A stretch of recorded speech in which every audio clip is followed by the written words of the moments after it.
Timoteo capítulo 4 y versículo 1 en adelante. Capítulo 4, versículo 1 en adelante.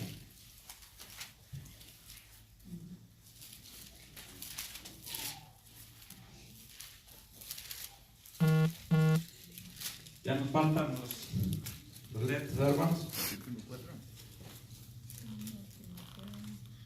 El apóstol Pablo se encuentra ya anciano, encarcelado, y siempre llama a Timoteo, trata de que vaya a visitarlo y le da un mensaje ya en sus últimos días, y le dice: te encarezco ante Dios y del Señor Jesucristo, que juzgará a los vivos y a los muertos en su manifestación y en su reino, que prediques la palabra, que instes a tiempo y fuera de tiempo, redarguye, reprende, exhorta con toda paciencia y doctrina. Es el tiempo, hermano, de predicar la palabra de Dios, como lo dice el apóstol Pablo. Quiero preguntar si todos trajeron la palabra de Dios, hermanos. Es importante ir investigando cada versículo que se está leyendo. Dice aquí el apóstol Pablo que predique la palabra e instes a tiempo y fuera de tiempo. Quiere decir que la palabra de Dios para los creyentes no tiene ningún momento en el cual nosotros podamos compartirla. Es en todo tiempo. Es en el momento que se necesite. No hay alguna hora específica para yo poder compartir el mensaje. Es en todo tiempo y fuera de tiempo. Dice redarguye. La palabra redarguye es convence con la verdad de Dios. Solamente con la verdad de Dios. Reprende, llama, pero con paciencia. Usa la palabra del Señor, que puedas levantar a Jesús, tu único Salvador. Jesús debe de ser levantado. Dice: si me levantaren, a muchos atraeré a mí. Así que es Jesús el que hace la diferencia. Pero mi tema no está, hermanos, en 2 de Timoteo, sino en 2 de los Tesalonicenses capítulo 2. Y quiero invitarlos que me acompañen. Mi tema va a estar basado del 1 al 12. 2 de Tesalonicenses capítulo 2, 1 al 12. Este va a ser el tema que me va a entretener para explicarlo esta mañana. Quiero que todos estemos ahí, hermanos.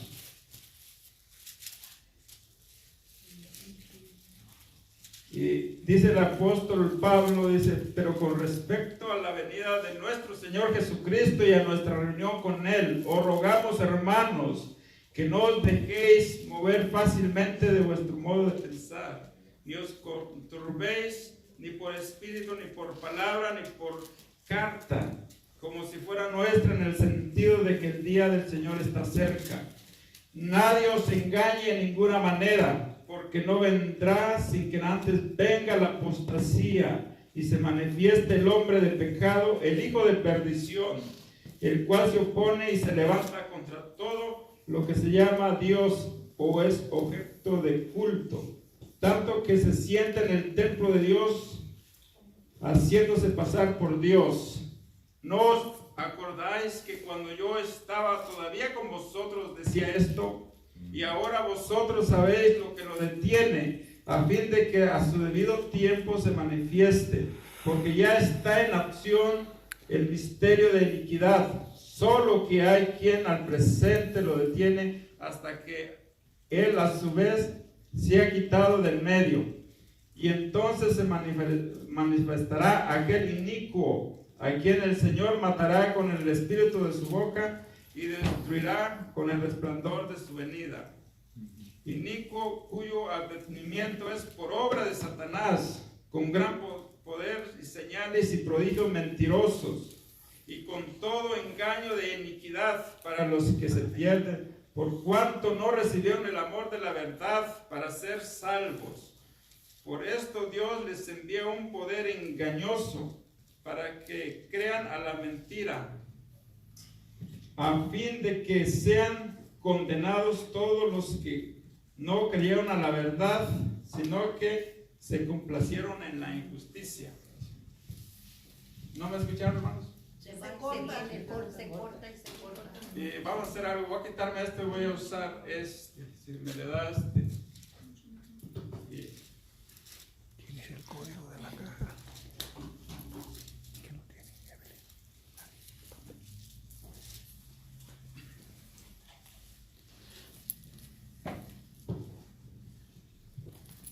Entonces, hemos leído y Pablo amaba tanto a la iglesia de Tesalónica, y si leemos tiene dos cartas. Primero vemos la primera carta y estamos estudiando la segunda carta. Estos miembros de Tesalónica, hermanos, creyeron a la palabra de verdad, fueron unos miembros que daban testimonio de su fe. Y Pablo, como hijo de Dios, ¿sí me escuchan? Amén. Pablo, como hijo de Dios, inspirado por el Espíritu Santo, miraba que se avecinaban problemas. Y él les exhorta y les dice: mira, no se dejen engañar, en el sentido de que el día del Señor está cerca. Dice: no vendrá sin que antes venga la apostasía, el versículo 3.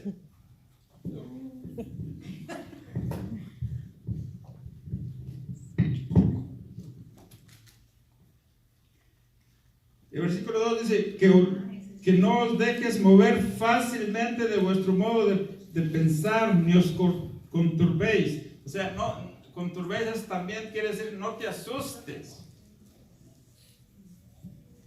Y lo dicen: ni por espíritu, ni por palabra, ni por carta, como si fuera nuestra, en el sentido de que el día del Señor está cerca.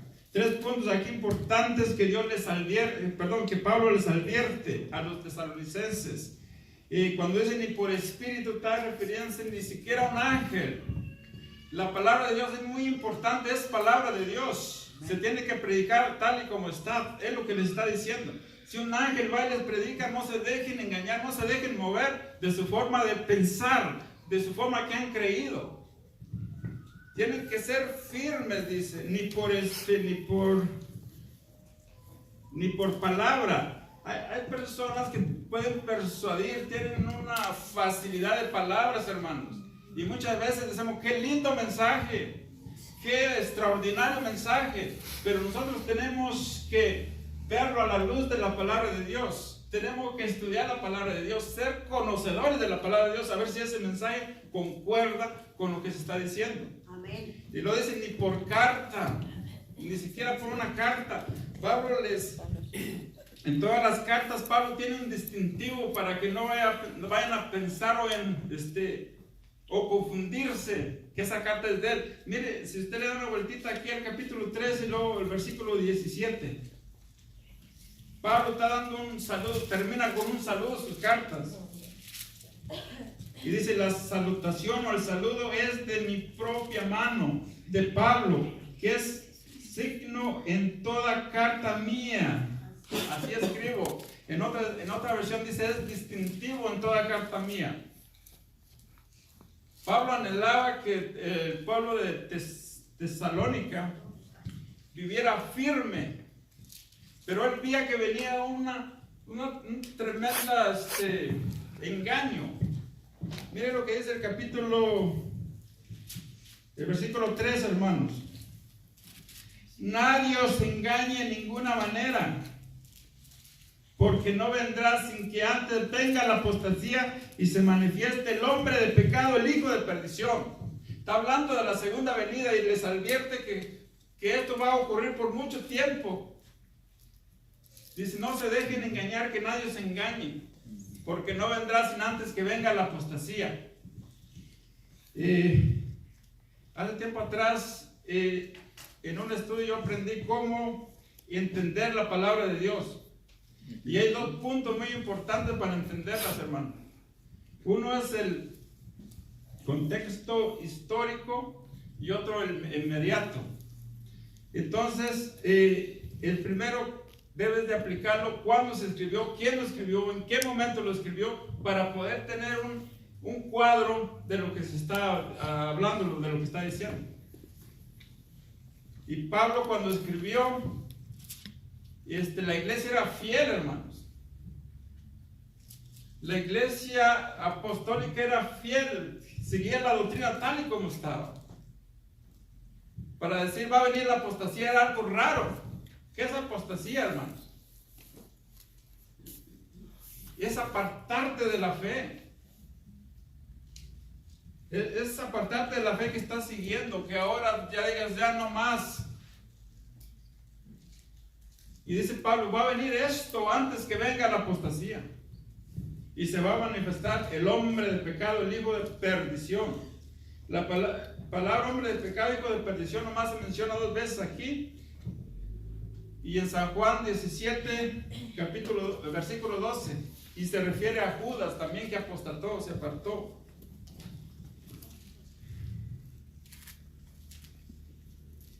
La iglesia de los apóstoles era fiel, hermanos. Pero Pablo mira que va a venir una apostasía. Dice el versículo 4, el cual se opone y se levanta contra todo lo que se llama Dios. Este hombre de pecado, este hijo de perdición se opone a todo lo que se llama Dios. Y luego sigue diciendo el versículo 4.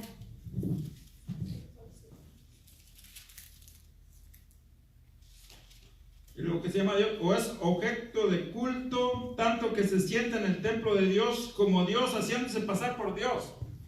Él se hace pasar por Dios, se da autoridad, que tiene poder para hacer lo que le venga en gana, hermanos. Y imagínense lo que está pasando aquí. Y luego sigue el versículo 5, dice Pablo, yo se los advertía cuando yo estaba con vosotros.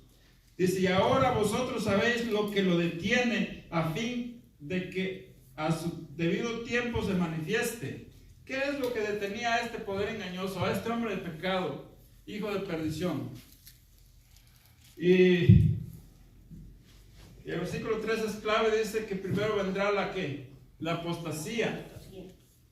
Y entonces, ¿qué es lo que lo detenía? Lo que lo detenía era la fidelidad de los apóstoles, hermanos.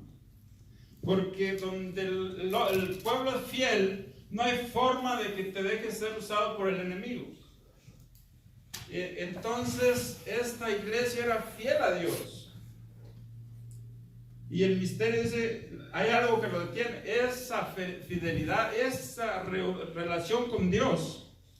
Miren lo que dice el espíritu de profecía.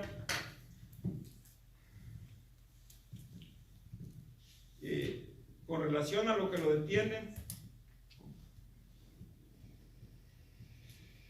es Primeros Escritos, capítulo 215. Dice así, si la iglesia hubiera permanecido pura y firme, no habría podido Satanás engañarla ni inducirla a que pisotease la ley de Dios. Si hubiera permanecido fiel y firme, no hubiera permitido que Satanás viniese a pisotear la ley de Dios. Entonces aquí lo que lo detiene, hermanos, era aquellos apóstoles, aquellos hombres fieles que se mantenían fieles a la palabra de Dios. Y el versículo 7 dice, porque ya está en acción el misterio de iniquidad, solo que hay al presente lo que lo detiene hasta que a su vez se ha quitado del medio. ¿Qué es el misterio de iniquidad, hermanos? Y vamos a dejar que la palabra de Dios nos explique. Vamos a ir a Ezequiel capítulo 28, hermanos. Ezequiel capítulo 28. Pero vamos a regresar aquí, hermanos. Aquí está centrado nuestro tema de esta mañana. Ezequiel capítulo 28.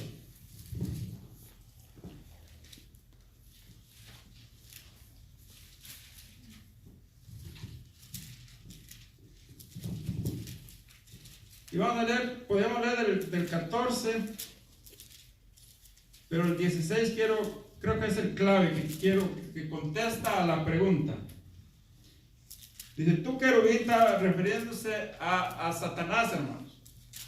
Dice, tú querubín, el 14, grande, protector, yo te puse en el santo monte de Dios, ahí estuviste en medio de las piedras de fuego, te paseabas. Perfecto eras en todos tus caminos desde el día que fuiste creado hasta que se halló en ti maldad. Y el 16 dice, a causa de la multitud de tus contrataciones fuiste lleno de iniquidad. ¿Qué es iniquidad? Y fuiste lleno de iniquidad y pecaste, por lo que yo te eché del monte de Dios y te arrojé de entre las piedras de fuego. Oh, querubín protector. Aquí tenemos a un ángel, a una criatura que se opone, que se rebela contra Dios. Y dice, a causa de la multitud de tus contrataciones. ¿Qué son contrataciones, hermanos? Contrataciones son engaños, mentiras. Dice la escritura que arrojó la tercera parte de los ángeles. Se hicieron cómplices de Satanás. Y dice que los arrojó con la cola. Si usted lee Apocalipsis capítulo 12, versículo 4, usted puede colaborar ahí. Dice que los arrojó con la cola. ¿Qué son estas contrataciones? El libro de Isaías nos lo explica. ¿Qué es la cola? ¿Cómo los arrojó? ¿Cómo pudo engañar la tercera parte de los ángeles? Bueno, Isaías capítulo 9, versículo 15. Si va conmigo, hermano. El libro de Isaías. El capítulo 9, versículo 15, nos dice la palabra de Dios, 9:15. El anciano venerable de rostro es la cabeza. El profeta que enseña mentira es ¿qué? Es la cola. Entonces, ahora, ¿cómo Satanás arrojó o engañó a la tercera parte de los ángeles? Dice que los arrojó con la cola. No es que tenga cola, hermano, sino que los engañó. Les ofreció algo mejor, sin duda.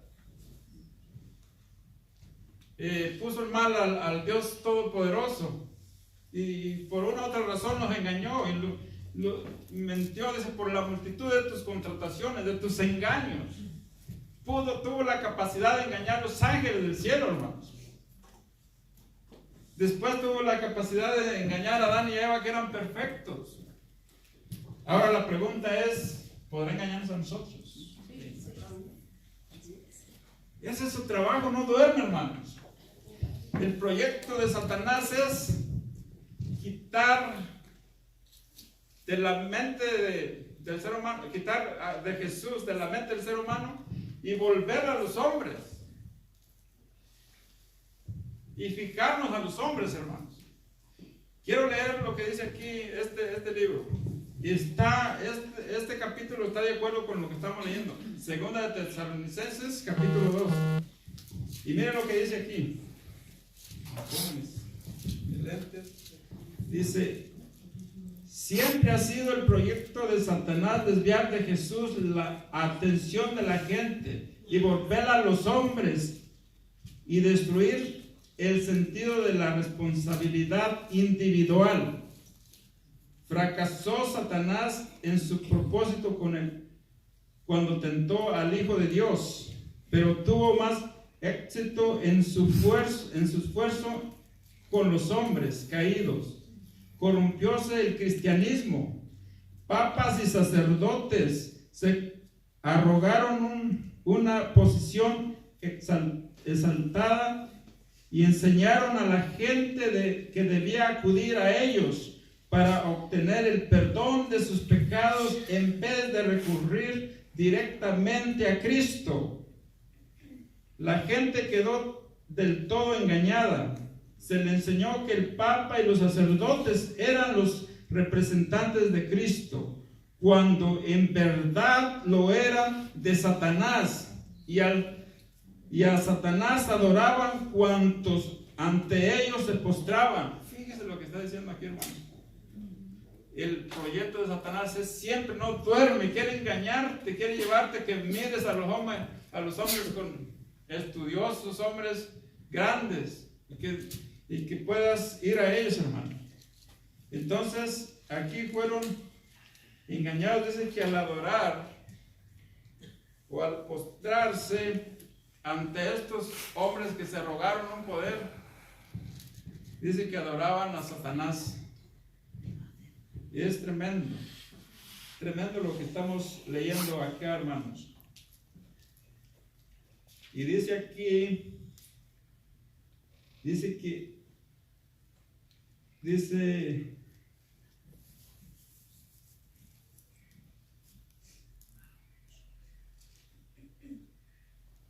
al volverla a los hombres y destruir el sentido de responsabilidad individual.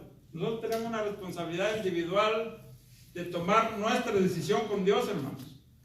Yo no puedo hacer nada por nadie. Yo solo tengo que tomar mi decisión con Dios. Yo no puedo permitir que alguien ore por mí, que alguien viva consagrado y que me sirva a mí, hermanos. Yo tengo que ir a Jesús, yo personalmente tengo que ir a Jesús, creer en Él y seguir lo que Él dice en su palabra, hermanos. Pero ellos llegaron al punto que la gente quedó engañada y que iban a ellos a buscarlos a ellos en vez de buscar a Cristo. Vamos a volver a Tesalonicenses, hermanos, otra vez. A segunda, como estamos ahí.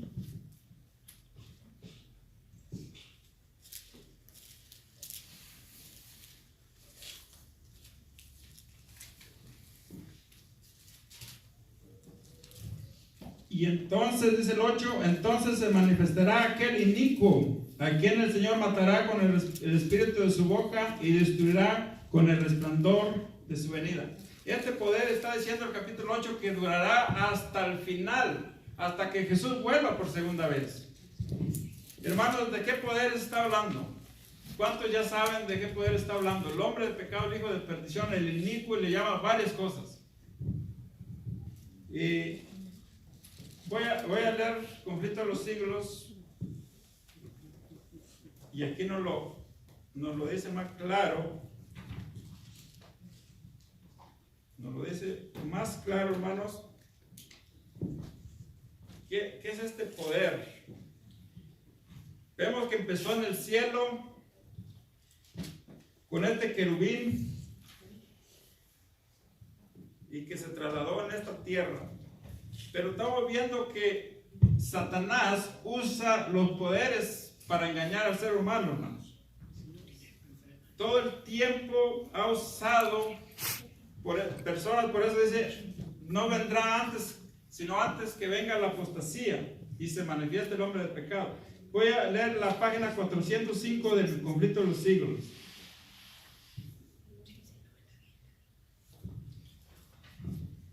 Dice: el apóstol Pablo advirtió a la iglesia que no debía esperar la venida de Cristo en el tiempo de él. Ese día dijo, no puede venir sin que haya venido primero la apostasía y sin que haya sido revelado el hombre de pecado. Y lo dice en 2 Tesalonicenses 2:3, lo que estamos leyendo. Solo después que haya producido la gran apostasía y se haya cumplido el largo periodo del reino del hombre de pecado, podemos esperar el advenimiento de nuestro Señor. El hombre de pecado, aquí noten, el hombre de pecado, que también es llamado misterio de iniquidad, hijo de perdición e inicuo, representa al papado, el cual, como está predicho en la profecía, conservaría su supremacía durante 1260 años. Este periodo terminó en 1798. La venida del Señor no podía verificarse antes de dicha fecha. San Pablo abarca con su aviso a toda la disposición cristiana hasta el año 1798. Solo después de esta fecha debía ser proclamado el mensaje de la segunda venida de Cristo.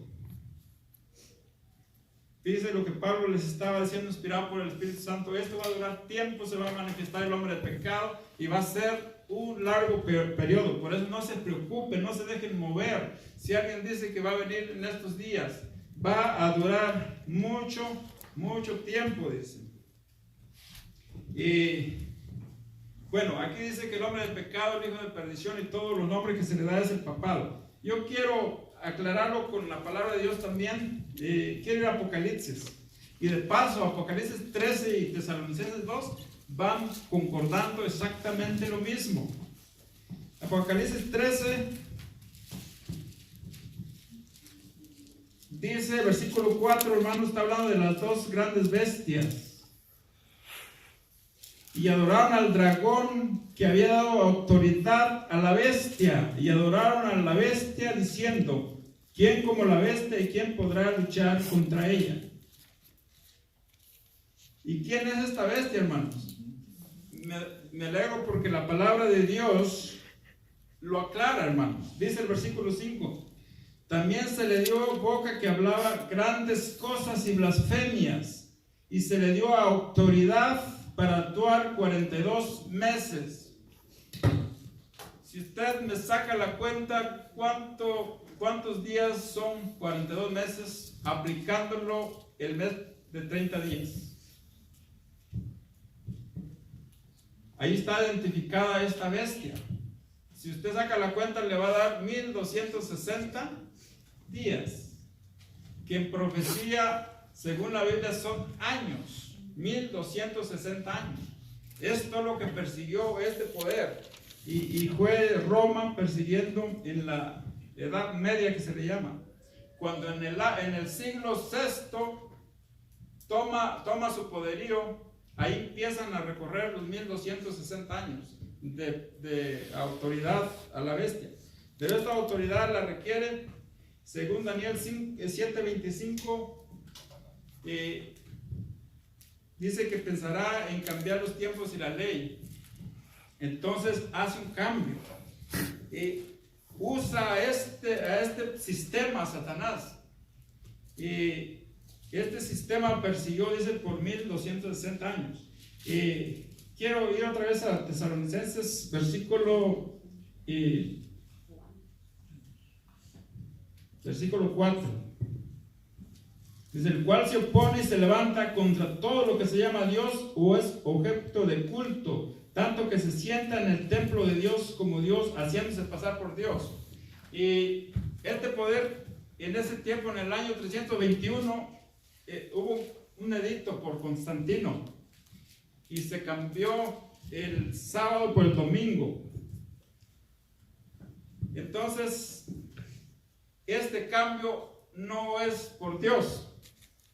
No lo vamos a encontrar desde Génesis hasta Apocalipsis, que hay un cambio que Dios haya hecho en su santa ley. Entonces, este cambio es por obra de Satanás. Y dice Apocalipsis que también blasfemia. ¿Qué es blasfemia, hermanos? Vamos a ir a Lucas capítulo 5, versículo 21. Lucas 5, 21.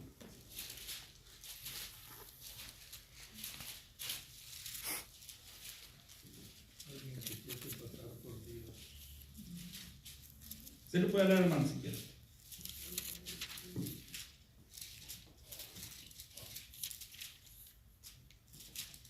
Dice: entonces los escribas y los fariseos comenzaron a cavilar diciendo: ¿quién es este que habla blasfemias? ¿Quién puede perdonar pecados sino solo Dios? La pregunta es: ¿Jesús podía perdonar pecados? Sí. Jesús era Dios. Ahí tenemos otro misterio, pero el misterio de la piedad. Un Dios que se encarnó, que vino a buscar a la raza caída, y vino a darnos una oportunidad, hermanos. El misterio de la piedad. Pero el misterio de iniquidad va contra todo. ¿Qué significa iniquidad en hebreo? Es gran maldad. Hacer mi propia voluntad. Hay varios significados. Gran maldad se aplica, hermanos, y en griego es la palabra anomía, que significa quebrantador de la ley, que no tiene, que no toma en cuenta, voy a decirlo así, la santa ley de Dios, y se ha atrevido a cambiar la ley de Dios. Por eso en griego es anomía. La pregunta es, ¿Jesús usó eso? ¿Fue nomos o anomía? La palabra nomos es que la ley de Dios juega un papel muy importante en nuestra vida, en la palabra de Dios. Y Jesús nos enseña que Él guardó los mandamientos de Dios y vivió una vida dependiente del Padre. Y eso es lo que nos enseña. Hermanos, para perdonar pecados, primero hay que pagarse los pecados. Y Jesús primero lo paga, dice Romanos 6:23, la paga del pecado es muerte, mas la dádiva de Dios es vida eterna. Entonces Jesús muere para pagar los pecados y tener la autoridad de poder perdonar pecados, el único. Amén. Entonces dice que este poder es un poder que blasfema, que se hace pasar por Dios. Y hacerse pasar por Dios también es blasfemia. Vamos a ver Juan 10:33, hermanos. San Juan 10:33.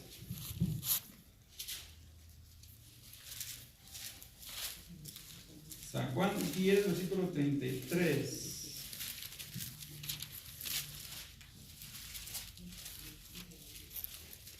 Respondieron los judíos: no queremos apedrearte por buena obra, sino por la blasfemia, porque tú, siendo hombre, te haces Dios. Bueno, más.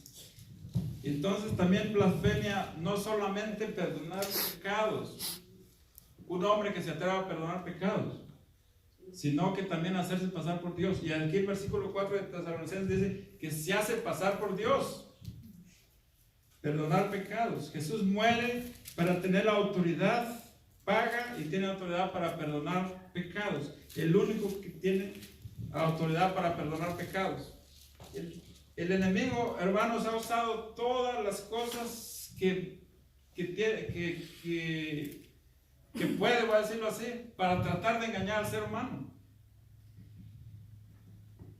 Dice que se reunió con sus ángeles y llegaron a un acuerdo de que la muerte y la resurrección de Jesús usarla para engañar, aún la muerte y la resurrección de Jesús. Dijo, bueno, muchos van a creer que al morir Jesús se acabaron las leyes rituales, pero hay que hacerlo creer que también se acabó la ley moral. Y hoy en día muchos creen, hermanos, que ya no existe la ley moral, que ya no hay necesidad de guardar el santo sábado de Dios, que ya eso pasó.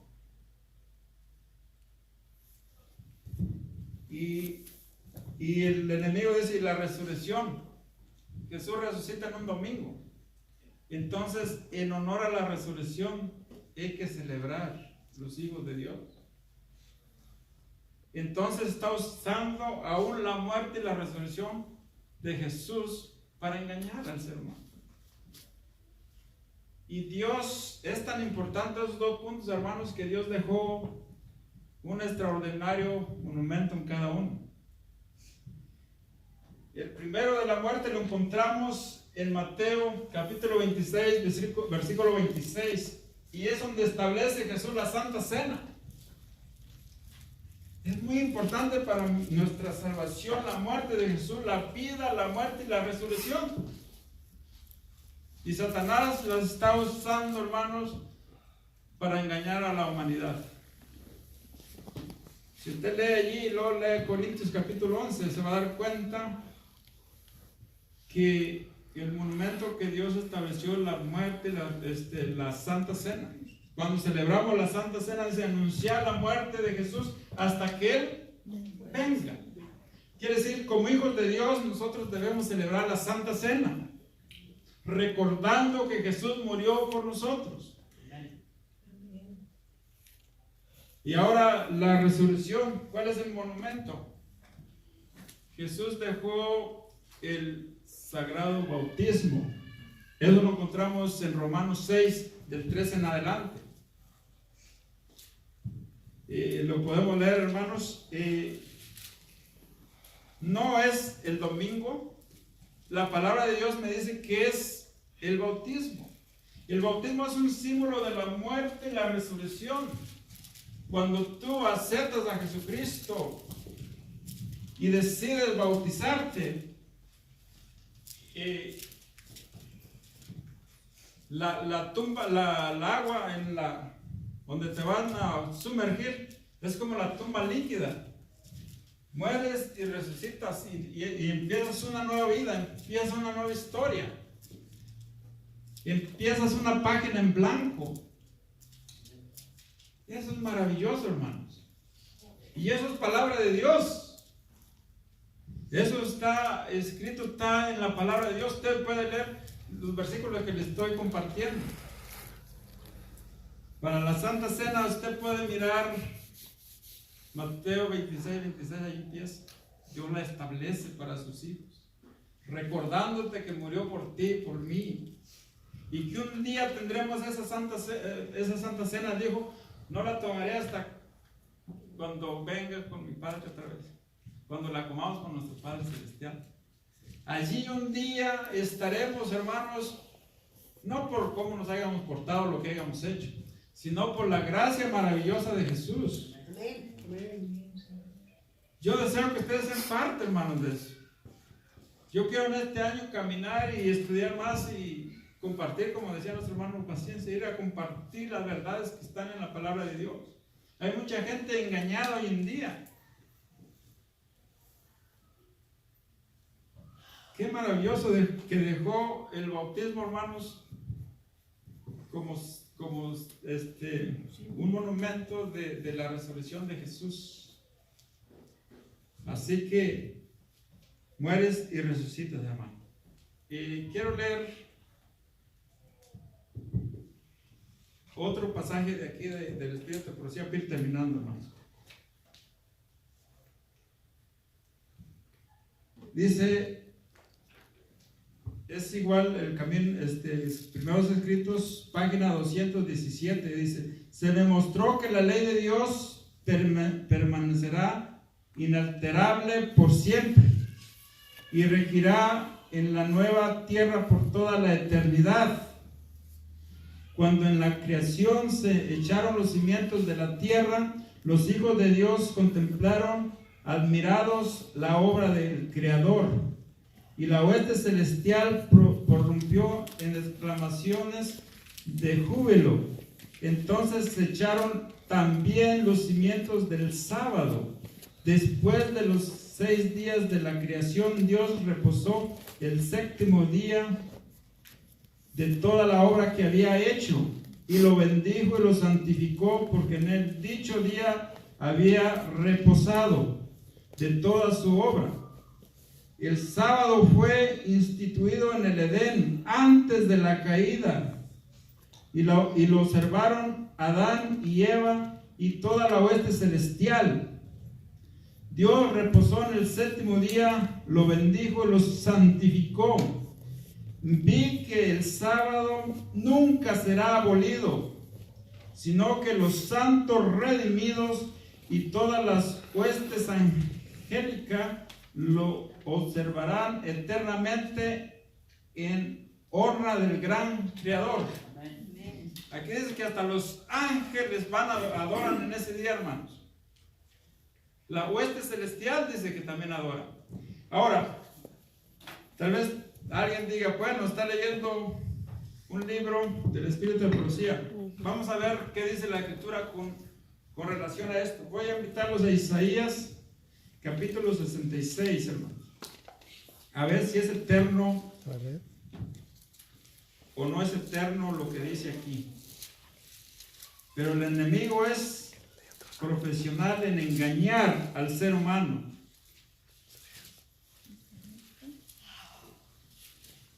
Pero la única forma de no ser engañados, hermanos, es tener una relación cada día con Jesús.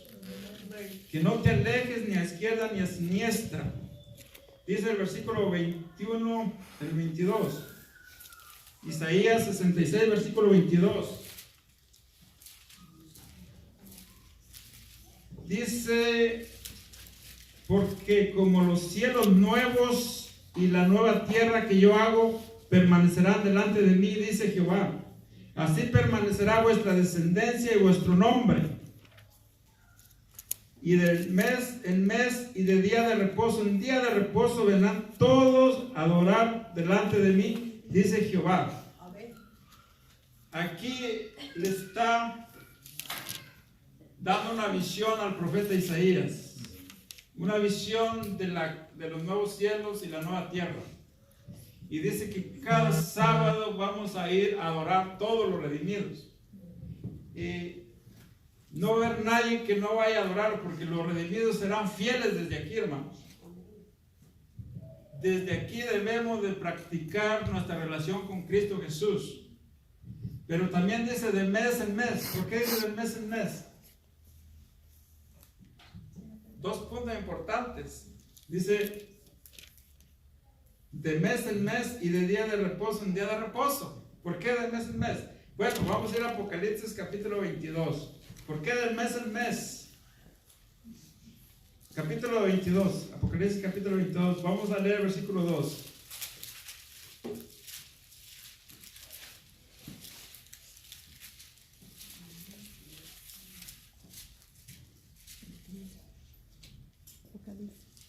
Voy a empezar del 1, hermanos. Dice, después me mostró un río limpio de agua viva, resplandeciente como cristal, que salía del trono de Dios y del Cordero.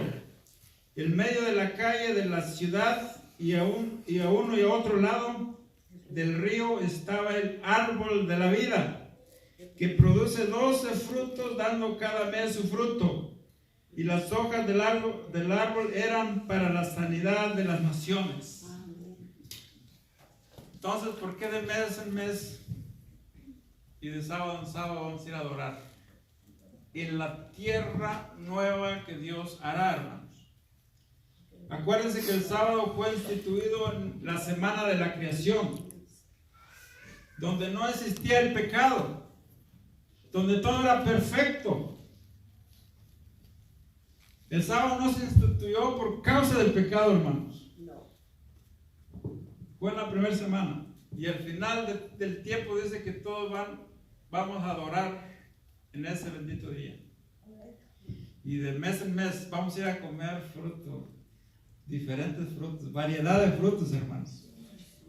¿No les gustaría, hermanos, ir a probar? Y dice que las hojas van a ser para la sanidad de las naciones. Yo me puse a pensar cuando dice la sanidad de las naciones. Yo pienso que va a ser un proceso de ir sanando. Sufrimos mucho aquí, hermanos.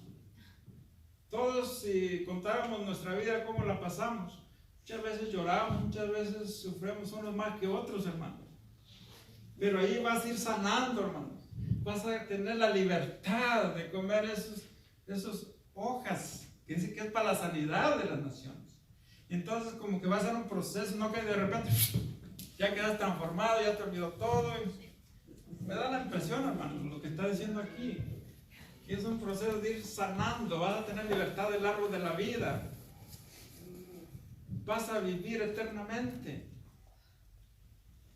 Porque, hermanos, la vida eterna no existe dentro del hombre, sino fuera del hombre. Este árbol de la vida es un símbolo de Jesús. Es el único que te da vida, es la fuente de la vida. Y es por eso que al hombre, cuando fue criado, le dijo: no comas de ese árbol.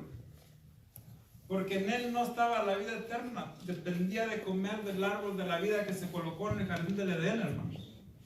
Así que cuando el hombre desobedeció, el hombre empezó a morir, porque ya dice, hay que sacarlo antes de que estire la mano y coma del árbol y viva para siempre. Pero ahí vas a tener derecho, ahí nadie te lo va a prohibir. Tú vas a poder comer del árbol de la vida y da sus 12 frutos. ¿Y qué frutos han de ser, hermanos? Lo dejé para el último momento, hermanos, porque yo sabía que iban a tener hambre. Así que, hermanos, vamos a ir terminando para ir a comer y recordar. Y yo quiero que nazca en tu corazón que aquí, hermanos, es una tierra pasajera. Aquí estás para prepararte. Aquí estoy para prepararme y preparar a otros, hermanos. Pero hay un mundo feliz más allá, donde los santos cantan en luz. Haz preparativos, hermanos. Haz preparativos.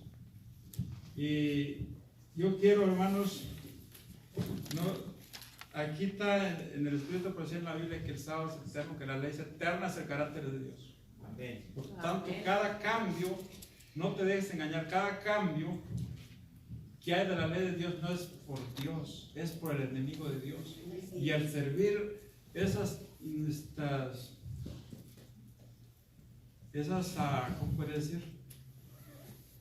Instituciones, estamos adorando al mismo enemigo, dice la Escritura. Necesitamos seguir la palabra de Dios tal como está. Hermanos, les voy a invitar, vamos a cantar un canto. Y el canto final, hay un mundo feliz más allá. Yo creo que lo cantes con alegría y un día puedas comer ese fruto maravilloso. Amén. Que desde ahora practiques cada sábado, hermanos, venir desde aquí a adorar a tu Creador. Amén. Amén. Que Dios me lo bendiga, hermanos.